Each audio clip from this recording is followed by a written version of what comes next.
અમને બધાને આમાં શ્રદ્ધા અને ભરોસો ઉત્પન્ન થાય. મેં ગઈકાલે એક વાત તમને કહી હતી કે આપણે બધા સાક્ષીના માણસો છીએ. આપણને સાબિતી મળે, એ સાબિતી પછી સાચી છે ખોટી છે એની યાર આપણને કંઈ સંબંધ નથી. આપણે સાબિતી જોઈ લીધી એટલે બસ આવી ગયું, આ બધું બરાબર છે.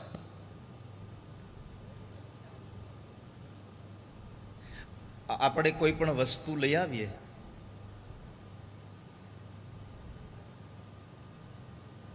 એના પેકેજ ઉપર એક નાનું સ્ટીકર લગાવ્યું હોય.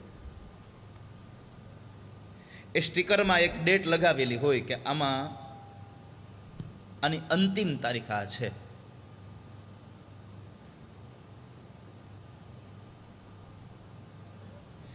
આપણને એ લગાવેલા સ્ટીકરમાં કેટલો ભરોસો હોય છે કે આ બરાબર છે.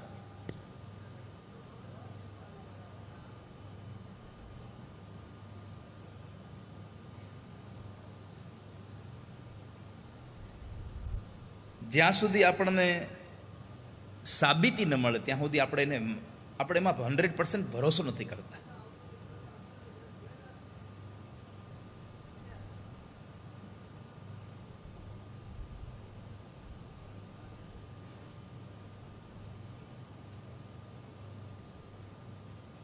તો અમને કોઈ એવી કથા સંભળાવો ને કે જેનાથી અમને આ શિવ મહાપુરાણમાં અત્યંત શ્રદ્ધા ઉત્પન્ન થાય,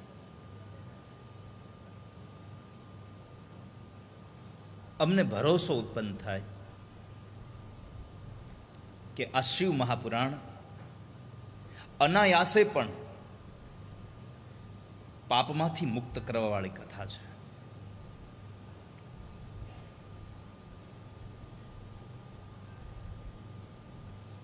ત્યારે સૂત નામના મહાપુરાણીએ જે કથા વર્ણવી,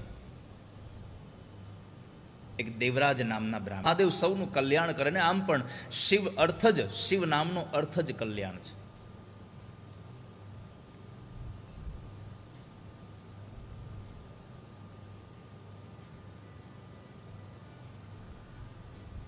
શિવનો અર્થ કલ્યાણ. તો આવો એ સંવાદમાં તમને આગળ લઈ જાઓ. પણ એ સંવાદમાં તમને લઈ જાવ એના પહેલા તમારે એક શ્લોક મારી હારે ગાવો પડશે. એકવાર એક શ્લોક ગાઓ મારી સાથે.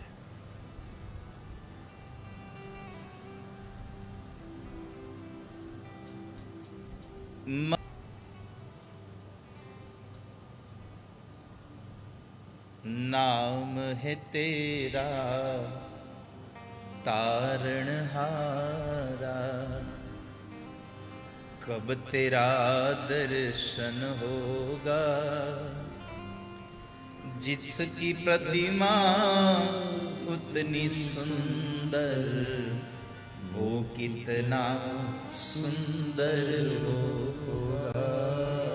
જેનું નામ જ આપણને તારીને વાળું છે, જે નામ જ આપણને તારી દે છે.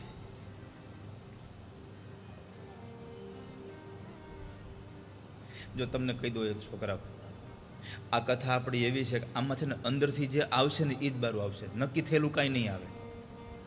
સંતોષભાઈ, ભાગવત કથા હોય તો આગલા દિવસે પ્રેક્ટિસ થઈ હોય, બધું નક્કી થયેલું હોય, આ સ્થળે આપણે આ ગાવાનું છે, આ સ્થળે આપણે આ રાગમાં આ વસ્તુ કરીશું, આ બધું અમારું આમ સ્ક્રિપ્ટેડ હોય, થોડું ઘણું સંગીતવાળું. ઘણું ખરું એમાંય 20-25% તો એવું જ હોય કે જ્યાં ઓટોમેટિક આવતું હોય. પણ આ શિવપુરાણની કથા એવી છે કે જે અંદરથી ભગવાન મહાદેવ ધક્કો મારશે કે હવે આને લઈ લે તો એ આવશે. અહીંયા નક્કી નથી કંઈ હું આવવાનું છે, ક્યારે શું આવે કાંઈ નક્કી નથી.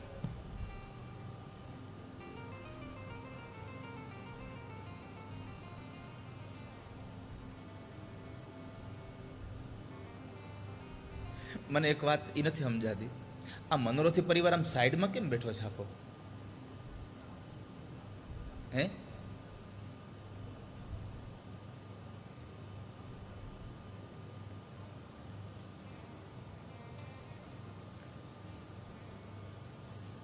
તો જેનું નામ જ આટલું સરસ છે કે જેનું નામ લેવાથી આપણે તરી જઈએ છીએ, તો ભગવાન કેટલા સુંદર હશે, એ પ્રભુ કેટલા સુંદર હશે.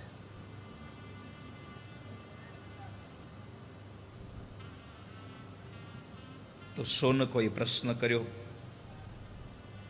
અને એ સુત નામના મહાપુરાણી એને જવાબ આપે છે.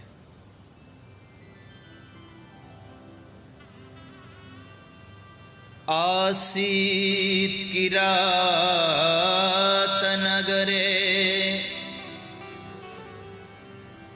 બ્રાહ્મણો જ્ઞાન દુર્બલ.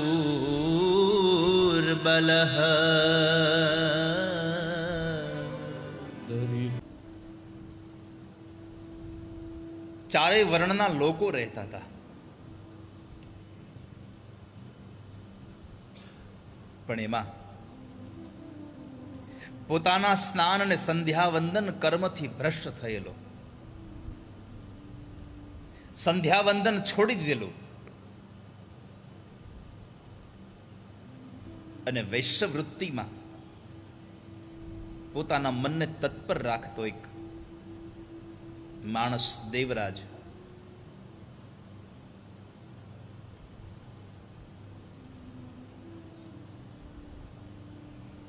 કર્મથી ભ્રષ્ટ થયો. આ દુનિયામાં માણસ કોઈ જ્ઞાતિમાં જન્મ લેવાથી મહાન નથી થતો. આ સંસારમાં માણસ પોતાના કર્મથી મહાન બને છે. ઉચ્ચ કુળમાં જન્મ લેવાથી આપણે ઊંચા નથી બનતા.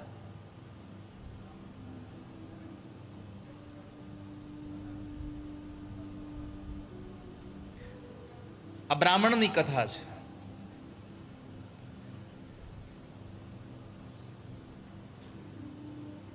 પણ સૌથી વધારે વાત ગુરુજીએ કરી કે કિરાત નગરમાં જે બ્રાહ્મણ હતો એ દુર્બળ હતો. જે ગામનો બ્રાહ્મણ દુર્બળ હોય ત્યાં બીજા લોકોની વાત જ શું કરવી. પ્રકાશિત કરવા વાળું જે પાવર સ્ટેશન છે એ જ બરાબર ન હોય તો શું થાય? શું કરો તમે? તમને જ્યાંથી પાવર મળે છે, જ્યાંથી તમને બળ મળે છે, એ તો સક્ષમ હોવું જોઈએ. એ તો સંપૂર્ણપણે તાકાતવાન હોવું જોઈએ.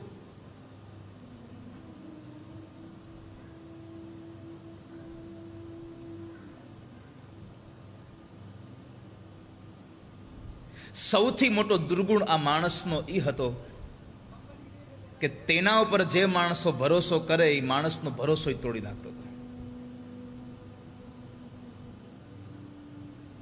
સૌથી નબળો દુર્ગુણ હતો આ. અને આ સંસારમાં જેને તમારા ઉપર ભરોસો કર્યો હોય ને, તો એટલું યાદ રાખજો કે આ દુનિયામાં બે વ્યક્તિ ઉપર આમ તો જોવા જાવ તો એક ભગવાન ઉપર આપણને ભરોસો આવે એમ કહીએ કે મને ભગવાનમાં ભરોસો ખરો,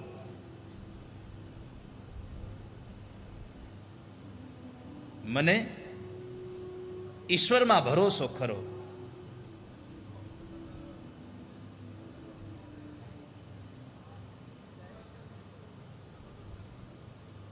તો ભગવાનમાં ભરોસો ખરો તો આપણે એમ કહીએ કે આપણા ઉપર કોઈ વિશ્વાસ કરે તો સમજવું એ માણસ માટે આપણે ભગવાન બરાબર છીએ.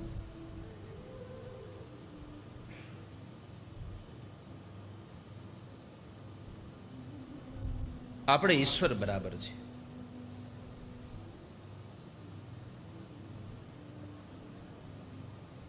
બીજું, તમે જ્યારે કોઈનો ભરોસો તોડો છો ત્યારે એટલું યાદ રાખજો, તમે ભરોસો નથી તોડતા, એ માણસને તોડી રહ્યા છો.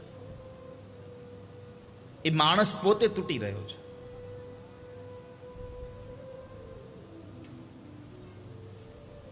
તો આનો સૌથી મોટો દુર્ગુણ હતો કે એના ઉપર ભરોસો કરનાર માણસને ઠગી લેતો હતો.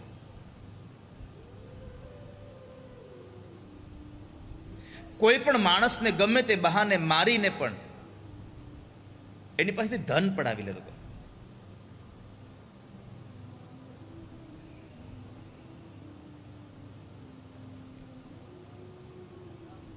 અને અનિતનું ધન આવે તમને અવળા માર્ગે લઈ ગયા વગર રહી નહીં કોઈ દિવસ. અનિતિનું અનાજ ખવાઈ જાય તો આપણા વિચાર બગડી જાય છે, તો અનિતિનું ધન આપણા ઘરમાં આવે તો આપણા આખા ઘરને બધું બગાડી નાખે.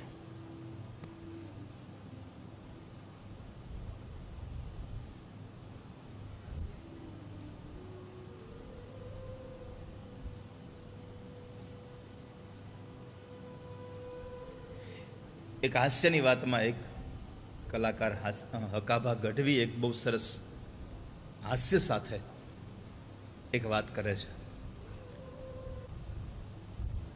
મારે તમને ખાલી આ એમની હાસ્યની પણ આની પાછળનો મર્મ બહુ સારો છે.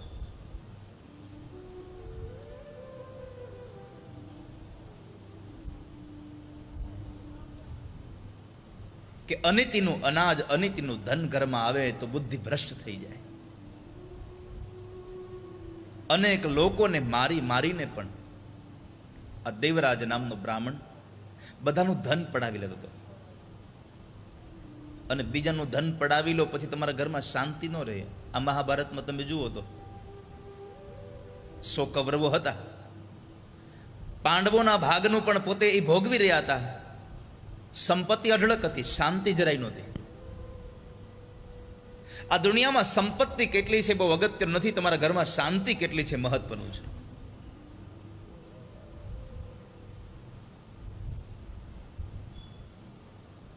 સંપત્તિ જો સુખ આપતી હોત તો દુનિયામાં કેટલા બધા આપણે એવા અનહદ દાખલાઓ જોયા છે કે જ્યાં સંપત્તિ બહુ હતી પણ સુખ ન જોયું કોઈ દિવસ. આપણે ક્યારેક તો આપણે આપણા પાડોશીમાં જોતા હોઈએ, ક્યારેક આપણે આપણા પરિવારમાં કોઈને જોતા હોઈએ, ભાઈ ફલાણા ભાઈ પૈસા ટકે બહુ સુખ છે પણ બીજું કાંઈ સુખ નથી. કાંઈ કેવલ સંપત્તિ માણસને સુખ નથી આપતી. આ દુનિયામાં સુખી કરવાનું સૌથી મોટું કોઈ સાધન હોય તો માણસનો સ્વભાવ છે. એને પોતાનો સ્વભાવ સુખ આપે છે. અને આ દુનિયામાં જેને કોઈને પોતાનો સ્વભાવ દુઃખ આપે ને એને દુનિયામાં ગમે તેમ કરો તો એને તમે સુખી ન કરી શકો. જેને પોતાના સ્વભાવથી જ દુઃખી થવું છે, જેને પોતાની જાતે જ હેરાન થવું છે, એને તમે ક્યારેય પણ સુખી ન કરી શકો. કોઈ વસ્તુનો અભાવ હોય કે કોઈ વસ્તુનો પ્રભાવ હોય, એ કદાચ અભાવ અને પ્રભાવને તમે એને કેન પ્રકારે દૂર કરી શકો, પણ જેને સ્વભાવનો જ પ્રભાવ પડ્યો હોય એને તમે સુખી જ ન કરી શકો. વાતમાં જેને પોતાના સ્વભાવથી દુઃખિત થવાનું આવડ્યું છે એ સુખી ક્યાં થાય? તો બધા લોકોને મારીને પણ, કોઈની સાથે છેતરપિંડી કરીને પણ એ માણસ સંપત્તિ પડાવી લેતો. સંપત્તિ પડાવીને પોતે એશ અને આરામ કરતો.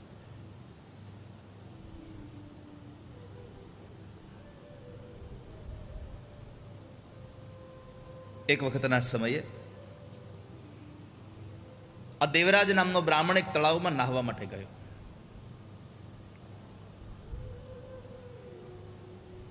અને ત્યાં આગળ એક શોભાવતી નામની એક ગણિકા સ્ત્રી હતી. એને જોઈને આ માણસ અત્યંત એમાં મોહિત થયો.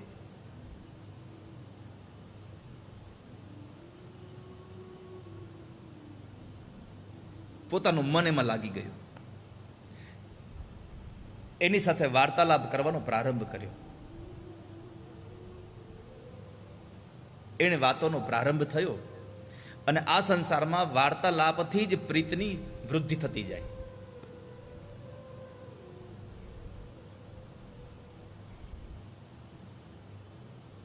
આંખ મળી પછી વાતો ચાલુ થઈ. વાતો થયા પછી એના મન મળ્યા અને પછી એમાં જ રત લેવા લાગ્યો. થોડો સમય વ્યતીત થયો અને બંને જણાએ નક્કી કર્યું કે આપણે બે જણા લગ્ન કરી લઈએ, એકબીજાને પતિ પત્ની તરીકે સ્વીકારી લઈએ.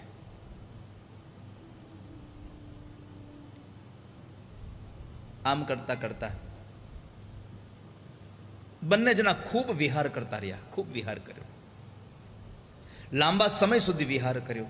મા બાપના રોકવા છતાં પણ આ રોકાયા નહીં. પાપ કરવામાં પોતાના માતા પિતાની વાતને પણ માનતો નથી, એને પણ તરછોડી રહ્યો છે. કારણ કે જ્યારે પોતે પાપ કરતો હતો ત્યારે એને એમ જ થતું હતું કે મારું ક્યાં કશું બગડી રહ્યું છે, મને ક્યાં કોઈ કઈ વસ્તુ હેરાન કરી રહ્યું છે, હું તો સુખી જ છું.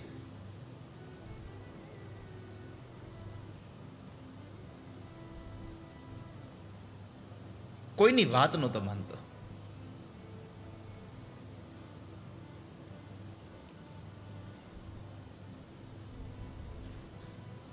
આ દુનિયામાં હજી ઘણા આવા લોકો છે કે પાપ કરવામાં પાછું વાળવું ન જોવે. કદાચ પાપ કરવાના સમયે એને આજે પાપ કરતો હોય અને એને થોડા સમયમાં પણ કંઈ દુઃખ ન પડે તો એ પોતાની જાતને એવું વિચારતો હોય કે આ મેં કોઈનું કાંઈ કરી નાખ્યું ખરાબ, મારું હું બગડી ગયું. પણ આવું જે કામ કરી રહ્યા છે ને એક વાત યાદ રાખવી કે જ્યાં સુધી તમારા ગત જન્મનું પુણ્ય પ્રબળ છે ત્યાં સુધી આ જન્મનું પાપ તમને દુઃખ નહીં આપી શકે, પણ જ્યારે તમારું પુણ્ય ક્ષીણ થશે ત્યારે આ જન્મનું પાપ તમને હેરાન કર્યા વગર છોડશે પણ નહીં કોઈ દિવસ. તમને કદાચ આજે દુઃખ નહીં થાય,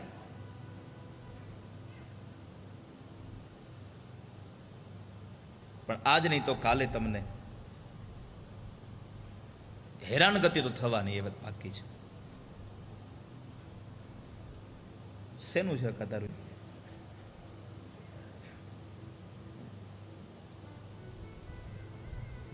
કોઈ જગ્યાએ તારો છેડો કંઈક આડાવડો થતો હશે, એનું આવતું હશે, વાંધો નહીં.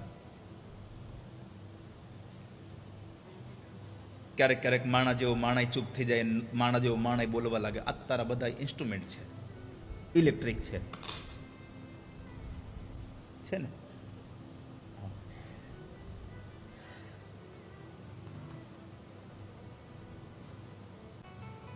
મળી ગયું તને? પણ આમાં હોતે અવાજ આવવા માંડે ક્યારેક ક્યારેક સ્પાર્કનો. હા, તું જલ્દી કરા લે.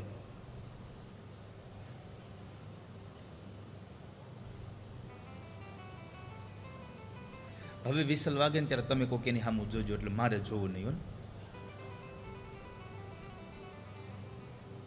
એટલે આ લોકોને ખબર ન પડે કે હું એની સામું જોઉં છું. નકર હું એની સામું જોઉં તો આ લોકો મારી સામું જોવે છે કે હું કેમ એની સામું જોવે છે.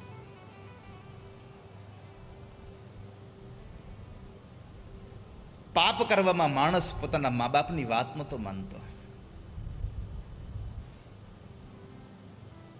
શિવ મહાપુરાણમાં લખ્યું છે કે એક વખતનો એવો સમય આવ્યો કે પાપ કરવામાં પોતાના મા બાપ જ્યારે અવરોધ બની રહ્યા હતા, એને રોકી રહ્યા હતા, એનું સારું ઈચ્છી રહ્યા હતા, પણ પોતાને એમ થયું કે આ મારું બધું ખોટું કરી રહ્યા છે, એટલે માણસે આવેશમાં આવીને પોતાના સગા મા બાપને મારી નાખ્યા. જેના ઉપર વાસના એટલી બધી હાવી થઈ ગઈ, કામના એટલી બધી પ્રબળ થઈ ગઈ. અને આ દુનિયામાં જેને વાસનાઓ અતિશય હાવી થઈ જાય, એ માણસને પછી કોઈનો ડર ન રહે, કોઈની એને શરમ ના આવે. કામાતુરાણમ ન ભયમ ન લજ્જા. આ સંસારમાં જે કામાતુર બને એને કોઈનો ભય પણ ન દેખાય, એને ક્યારેય કોઈની લજ્જા પણ ના આવે, એને શરમ પણ ના આવે. સગા મા બાપને મારી નાખ્યા. બાપનું જેટલું કાંઈ ધન હતું બધું જ ગણિકાને આપી દીધું. ગણિકાનું જૂઠું ખાવા લાગ્યો. શાસ્ત્રો એમ કહે છે કે આ સંસારમાં કોઈનું જૂઠું ખાવું હોય તો પેલા જેનું જૂઠું હોય એને પૂછવું જોઈએ, એની આજ્ઞા લેવી જોઈએ. તમે ભાગવતમાં કથા સાંભળી હશે, દેવર્ષિ નારદના પૂર્વ જન્મમાં એમણે સંતોની સેવા કરી. સંતોનો એ પ્રસાદનો પડિયો લઈને જ્યારે જાય છે, એ સંતોની પતરાવાળી લઈને જ્યારે મૂકવા જાય છે હેઠવાડમાં, ત્યારે એમાં એક સંતની પતરાવાળીમાં થોડી પ્રસાદ હતી, એટલે થયું કે લાવ આ હું ખાઈ લઉં, આ તો સંતનો પ્રસાદ કહેવાય. પણ પછી વિચાર આવ્યો કે કોઈનું જૂઠું ખાવું એ તો પાપ છે, એને પૂછવું જોઈએ. આવું તો કેટલી બધી આપણી શાસ્ત્રોમાં બતાવ્યું છે. કોઈનું જૂઠું ખાવું એ પણ પાપ છે. કોઈના નાયેલા પાણીથી વળી પાછું તમારે કોગળા કરવા એ પણ પાપ છે.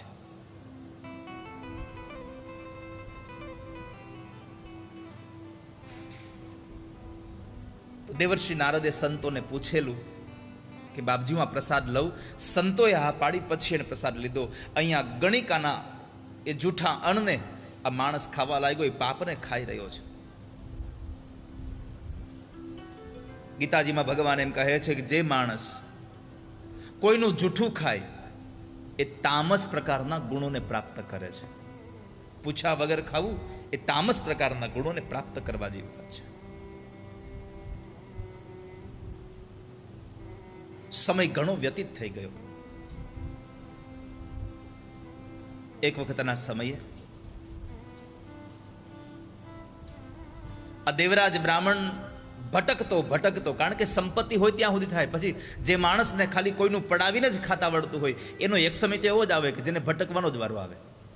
પછી ન કમાઈ શકે, ન કોઈનું ધન ચોરી શકે, આવી અવસ્થા આવી ગઈ.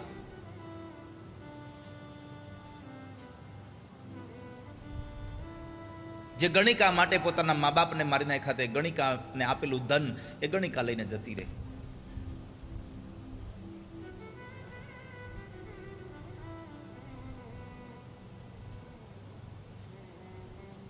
કુલટા સ્ત્રીનો સંગ થાય એટલે માણસ દુઃખી થયા વગર ન રહે. 4 વ્યક્તિઓનો સંગ, રામચરિતમાનસ કહે છે 4 વ્યક્તિઓનો સંગ તમને થાય એટલે તમને હંમેશા દુઃખી જ કરે. એક મૂર્ખ સેવક જો મૂર્ખ મળે તમે હેરાન થયા કરો. કામ ચીંધો કંઈક અને કરે કંઈક, પછી આપણને થાય પ્રજા હેરાન થાય. ગુરુજી જોશો એટલે આખો પરિવાર હેરાન થયા કરે. ન પોતે વાપરે ન બીજાને હારું પહેરવા દે. રાજા કંજૂસ મળે તો એ શૂળની જેમ તમને વાયગા કરે. ત્રીજું, કુલટા સ્ત્રી મળે તો એ તમને શૂળની જેમ કાયમના માટે વાયગા કરે. અને એક કપટી મિત્ર મળે તો એ તમને કાયમ વાયગા કરે માણસ. આ 4 વ્યક્તિઓ રામચરિતમાનસમાં બતાવ્યા છે એવા છે કે જે તમને હેરાન કર્યા કરે. પગમાં કાંટો વાગ્યો હોય, જ્યાં સુધી કાંટો કાઢી ન નાખો ત્યાં તમને શાંતિ ન લેવા દે. એમ મૂર્ખ સેવક, કંજૂસ રાજા, કુલટા સ્ત્રી અને કપટી મિત્ર, આ 4 વ્યક્તિ એવા છે કે તમને કાંટાની જેવા છે. એ નીકળી ન જાય ત્યાં સુધી શાંતિ ન થાય. તો કુલટા સ્ત્રીનો જેણે સંગ કર્યો તે માણસ અંતે દુઃખી થયો. ભટકવાનો આવ્યો વારો, દર ભટકી રહ્યો તો એમાં ભટકતા એક વખતના સમયે માણસ અનાયાસે શિવાલયમાં આવ્યો. હશે કોઈ ગત જન્મના પુણ્ય કે માણસ શિવાલયમાં આવ્યો? શિવ મંદિરમાં ગયો. આપણે શિવ મંદિરમાં જઈએ તો આપણને શું પ્રાપ્ત થાય? શિવ મંદિરમાંથી એક વાત તો જોવા જેવી છે કે સ્વભાવ સારા કરી નાખો તો ગમે તેવા હોય તો બધા હારે રહી શકાય. ભગવાન ગણપતિનું વાહન શું છે? ગણપતિનું વાહન ઉંદર. હવે એ ઉંદર સાપનો ખોરાક છે, સર્પ એને ખાઈ જાય. તો ભગવાન મહાદેવના ગળામાં સાપ રહે છે તો એ ગણપતિનું ઉંદરે રહે ને હારે સર્પે રહે. કાર્તિકે ભગવાનનું વાહન છે મોર, એનું ભોજન છે સર્પ, છતાં હારે રહી છે. ભગવાન મહાદેવનું વાહન છે નંદી અને મા ભવાનીનું વાહન છે સિંહ, તોય હારે રહી છે.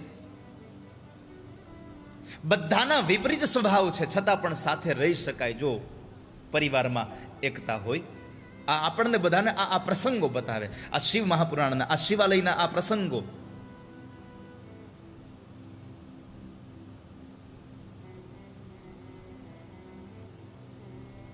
તો અનાયાસે માણસ શિવાલયમાં ગયો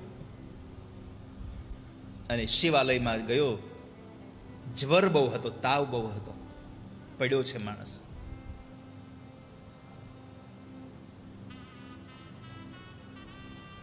ઠંડી લાગી રહી છે, ભૂખથી વ્યાકુળ થયેલો છે. એટલો બધો તાવ ચડ્યો છે કે માણસમાં હાલવાની શક્તિ નથી. ખૂણામાં પડ્યો છે. અને ત્યાં આગળ એક બીજા બ્રાહ્મણ શિવ મંદિરમાં આવી અને ઘણા બધા લોકોને બેસાડીને ભગવાન મહાદેવની કથા સંભળાવે છે.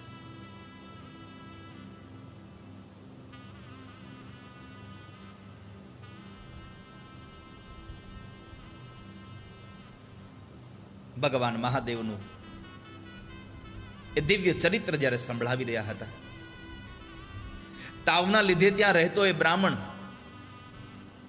જે ખૂણામાં પડ્યો હતો, એ અનાયાસે ભગવાનની કથા સાંભળી રહ્યો છે. એને શ્રદ્ધા નથી,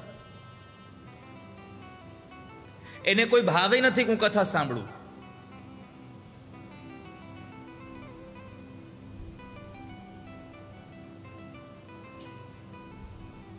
અને કથા પણ માણસ શ્રદ્ધા વગર સાંભળે, પૂજા પણ માણસ શ્રદ્ધા વગર કરે, તો કોઈ દિવસ એ ફળીભૂત થાય નહીં. શ્રદ્ધા વગરનું કર્મ તમને ફળ ના આપી શકે. શ્રીમદ ભાગવતમાં આપણે કથા સાંભળી છે, દક્ષ પ્રજાપતિએ યજ્ઞ કર્યો, પણ છતાં એ માણસને ફળ વિપરીત મળ્યું. કેમ? તો કહે છે યજ્ઞમાં એને શ્રદ્ધા નહોતી. શિવ મહિમ્નના 21મા શ્લોકમાં પુષ્પદંત આ વાતને ટાંકે છે. ત્યાં આગળ ક્રિયા દક્ષો દક્ષ ક્રતુપતિરધીશસ્તનુભૃતા મૃષીણામાર્તિભ્યમ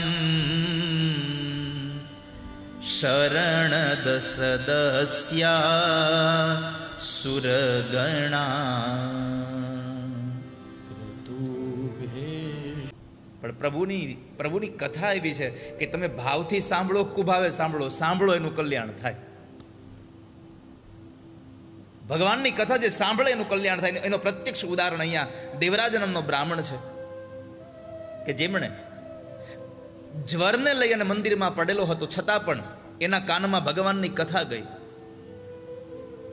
અને એ માણસ આમ તાવમાં ને તાવમાં પીડાતા પીડાતા પીડાતા 1 મહિનાના અંતે માણસ મૃત્યુ પામ્યો, મરી ગયો. યમના દૂતો એના આ પાપાચારને લઈ અને લઈ ગયા યમપુરીમાં.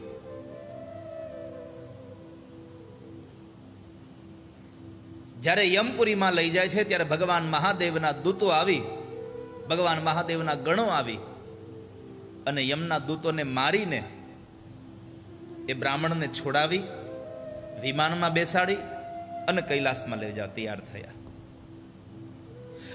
એટલામાં ત્યાં આગળ યમપુરીમાં બહુ બધો કોલાહલ થયો.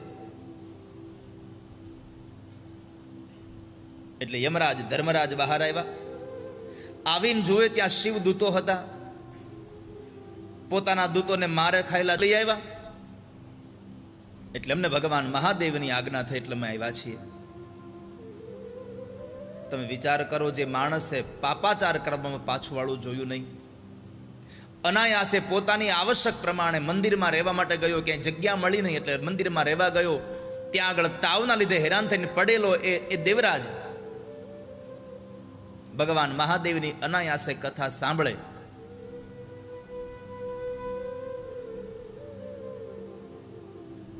અને તોય ભગવાન મહાદેવના દૂતો આવી અને યમરાજા પાસેથી એને છોડાવે, તો તમે આટલી ભાવ સાથે ભગવાન મહાદેવની આ પુરુષોત્તમ માસમાં કથા સાંભળો છો, આપણું કેમ કલ્યાણ ન થાય? સંસાર તો કેટલો મોટો એનો ઉદ્ધાર થઈ જાય છે.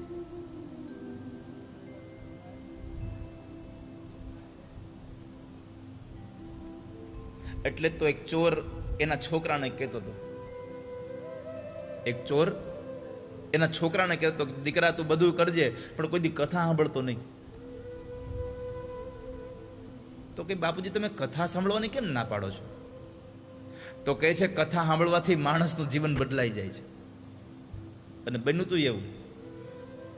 એ ચોર ના પાડતો તો, એનો દીકરો બરાબર આમ ચોરી કરવા માટે આમ જતો હતો, એમાં બરાબર રસ્તામાં એક ગામની બહાર વાડીમાં એક કથા હાલતી હતી. છોકરો જતો હતો,